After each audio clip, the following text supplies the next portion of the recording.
The twin suns of Eden Fall hung low in the sky, painting the modest colony in hues of honey and blood.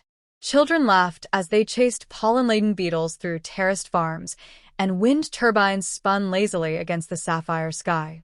It was the kind of place one might mistake for a tranquil paradise, because that's exactly what it was meant to appear.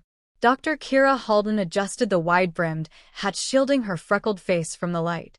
Her hands were stained with soil and chlorophyll, but her eyes held the same sharpness as the day she'd left Earth's Biodefense Corps. She wiped her hands on her apron and leaned against a crate of ripe tomatoes, watching the sky with a tightening jaw. "Something wrong with the clouds?" asked Elias Park, limping out of the hydroponics lab with a data pad in hand. She didn't answer immediately. The clouds were too still. "No comms traffic from orbit," she said softly. "That's never good." Elias tilted his head. "Another test." Kira shook hers. "No test pings. And the geosats are glitching again." Half a kilometer away, the domed town center shimmered with heat distortion. Eden Fall had no walls, no turrets, no soldiers.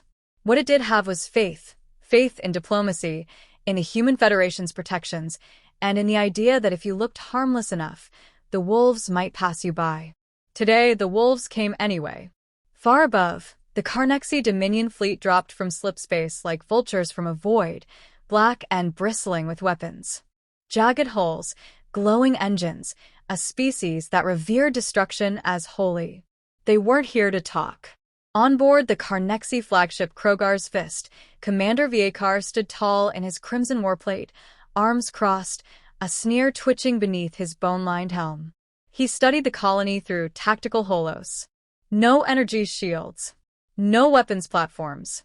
No resistance. "They built a greenhouse and called it a colony," he chuckled.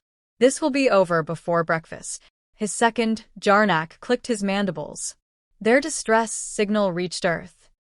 And Viekar spread his arms. "By the time they respond, this will be rubble. We broadcasted a warning. If they don't surrender, we burn them." Back on the surface, the colony's emergency sirens gave a half-hearted wail before falling silent. Old tech, slow to scream. Kira dropped the basket of tomatoes and tapped her wrist pad. Across the settlement, coded vibrations pulsed through the soil. Subtle. Felt more than heard. Elias' smile dropped. "Is that what I think it is?" "Yes." "You sure?" She met his eyes. "Too many ships. Too fast. No hail. This isn't a drill." Settlers emerged from fields and labs, blinking up at the descending fleet. There were no soldiers, but every colonist moved with surprising coordination. Doors sealed. Panels slid over windows.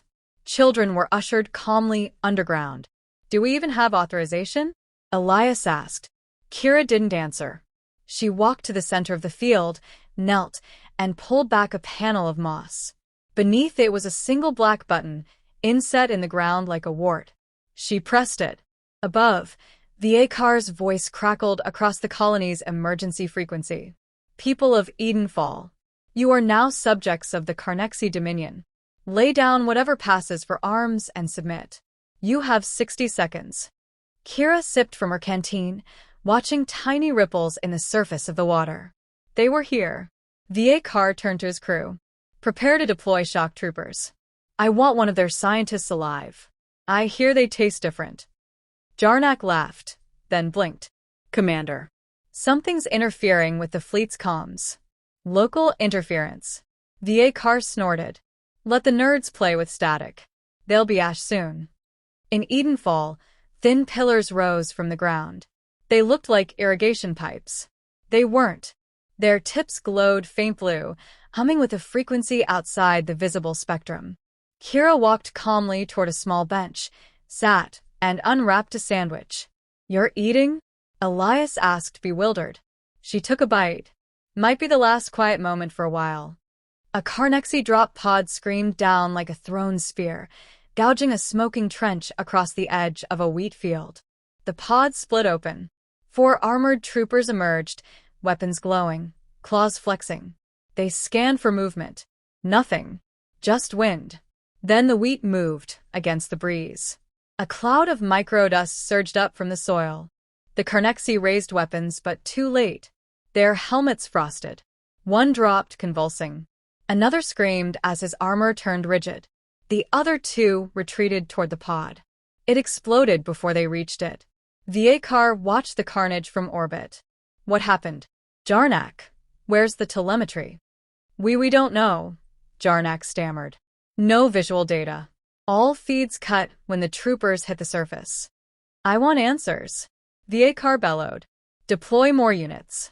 Overwhelm them. In Edenfall, Kira stood and brushed crumbs from her coat. Elias whispered, We activated black soil. Are you ready for what comes next? I've always been ready, she said. The question is whether they are. He swallowed. I thought we were supposed to be the weak ones.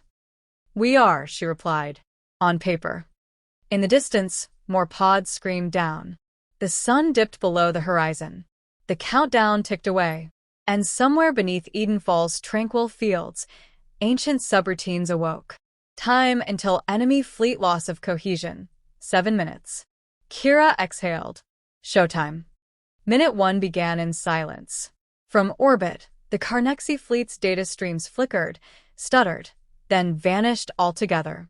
Viekar stood rigid on the bridge of Krogar's fist, staring at a holomap that refused to refresh. What had once been a vibrant colony skin now displayed static. Comm relays are down across the entire fleet, barked Jarnak, tapping at his console with growing panic. Internal systems are functional, but we've lost atmospheric telemetry. All pods, dark. Impossible. That colony had no defenses. Viekar's voice was flat, but his mandibles twitched. Deploy scouts. I want eyes on that soil now. The second minute began with a sound. A low-frequency vibration rolled across Edenfall's fields, inaudible to the human ear, but it resonated with every Carnexi biosensor. Those still on the surface clutched their skulls, howling as their nervous systems short-circuited under the wave. Troopers dropped rifles, swaying, staggering. What should have been a massacre of innocents was turning into a ballet of confusion and invisible pain. In the heart of Edenfall, Kira Halden walked through the orchard with an almost meditative calm, data scrolling along the inside of her wrist pad. 33 Carnexi life forms had landed. 8 were already down. Another 6 had fallen to autonomous soil-borne neurotoxins, engineered to mimic native fungal spores.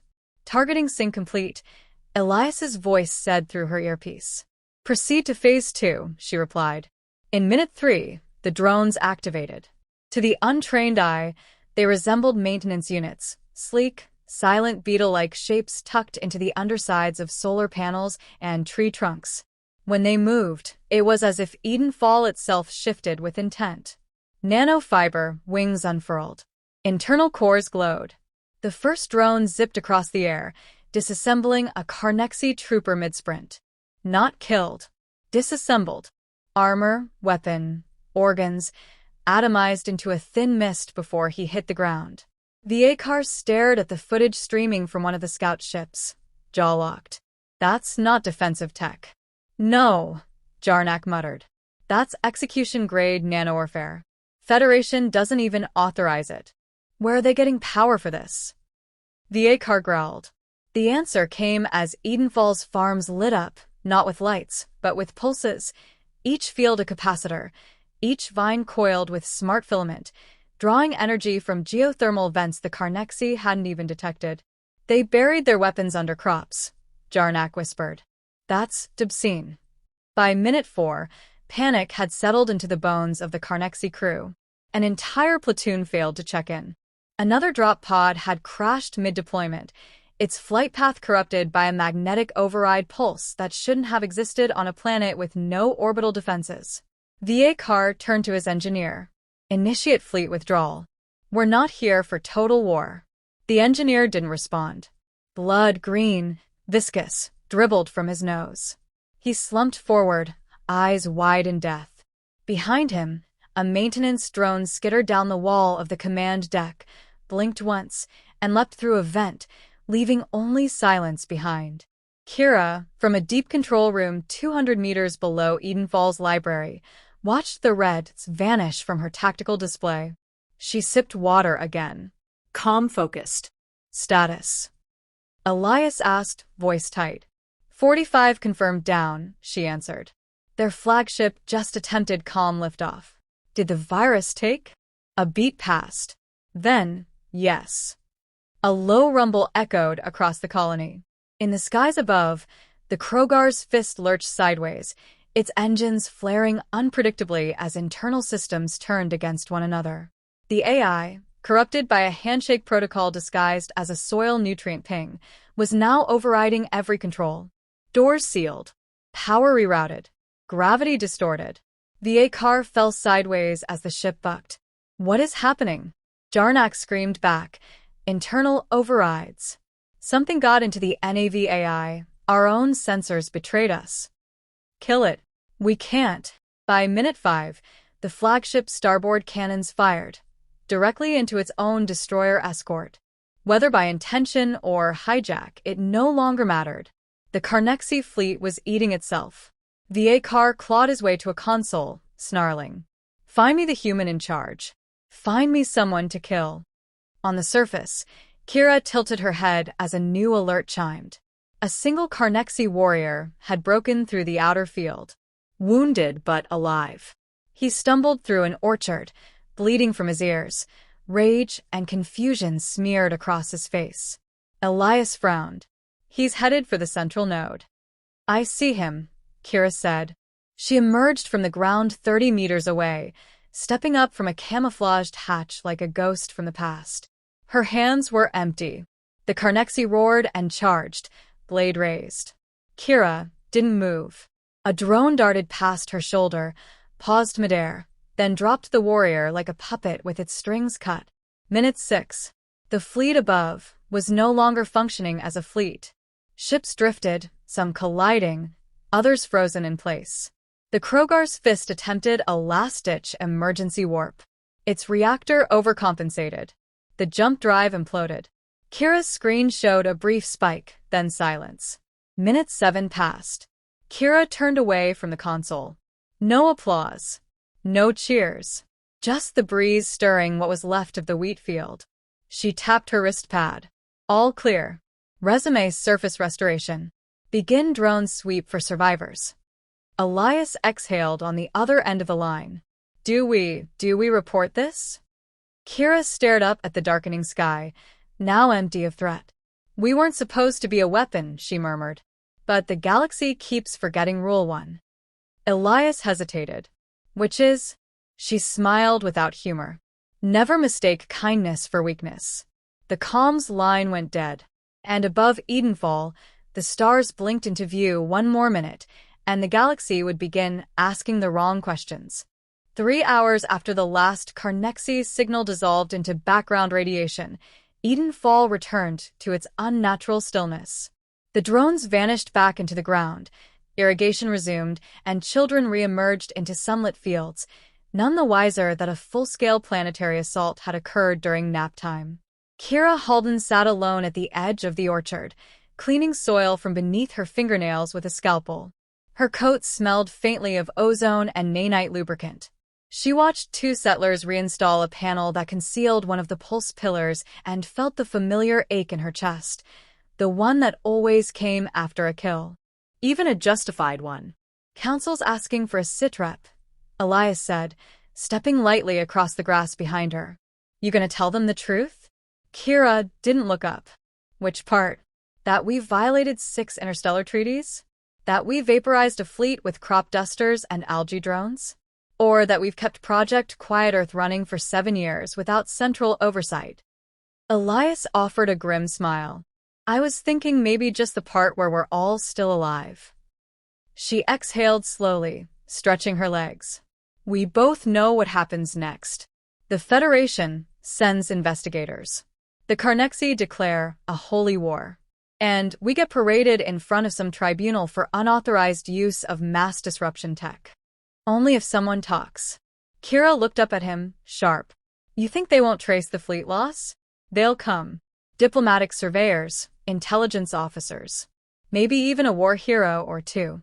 He sat beside her, plucking a blade of grass and rolling it between his fingers. We always knew Edenfall was bait. That's what we signed up for. That's not the part that worries me, she muttered. Oh. She gestured toward the valley below, where glowing vines danced in synchronized patterns across terraced farms. This place worked too well. 7 minutes, Elias. 7. Against a Dominion fleet. If this ever scales. He didn't finish the thought. He didn't need to. From the calm tower at the colony's edge, a signal blinked into life. A tight beam transmission, encrypted, bearing Federation origin codes. Old, but valid. Kira stood. That's not routine. Elias checked his pad. Scramble header. Routing through at least 5 jump relays. Whoever it is, they want to stay hidden. The message arrived not as text or voice, but video. Kira watched in silence as the file played, grainy footage from the Carnexi fleet, somehow recovered. It showed the first drop pod's final seconds, the wheat bending the wrong way, the microdust cloud, the flicker of drones just before everything turned to static. Then a voice, heavily modulated. We saw what you did. Edenfall is not forgotten. Expect contact. The screen went black. Kira's pulse quickened. Did you trace it? No metadata. Self-erasing file. And the encryption key used, we only issued those to internal security units. She ran a hand through her hair, already calculating. So, someone inside the Federation knows. Or someone was inside. Elias looked at her. Think it's retaliation? No. This wasn't a threat. It was the statement. The breeze shifted, and the sky dimmed as the suns dipped lower. Somewhere, a bird screeched. Kira turned toward the horizon, her expression unreadable. We can't stay here, she said finally. Elias blinked. What, abandon Edenfall? After all this? It's not about fear. It's about containment. This colony's too valuable now. Too dangerous. If someone's watching, waiting for us to replicate this tech, she trailed off. We either bury it forever or control its story. Elias rose beside her. And if we're not the only ones with a quiet colony anymore? Kira met his eyes. Then the next war won't be fought in space or on battlefields. It'll be fought in gardens. The transmission tower crackled again. Another incoming file. This one was unencrypted, Federation stamped, and marked as urgent. Kira tapped the interface, bracing herself. A familiar face appeared on the screen. Admiral Sharen Vale, Human Federation High Command. No theatrics. No greeting. Just her weary face and cold voice. Dr. Halden, your colony's defense protocols have triggered a level black containment review. Effective immediately, Edenfall is under military quarantine. Do not attempt off-world contact. A delegation arrives in 48 hours. You are to remain operational, compliant, and available. The message ended. No appeal. No options. Elias let out a low whistle. They're coming to lock it down. Kira's lips thinned. Or take it apart. A beat of silence stretched between them. Then, she turned away from the orchard and began walking. Where are you going? Elias asked. To the vault. If they want to poke around in our fields, she said over her shoulder, they'll need to understand what kind of seeds we've been planting. He hesitated, then followed. Below their feet, beneath layers of faux agricultural infrastructure and synthetic loam, the truth slumbered. Not just drones and dust clouds, but deeper things, concepts that shouldn't exist, technologies mapped in theory but outlawed in practice. 7 minutes was all it took to end a fleet. But keeping Edenfall's secret? That might take a lifetime.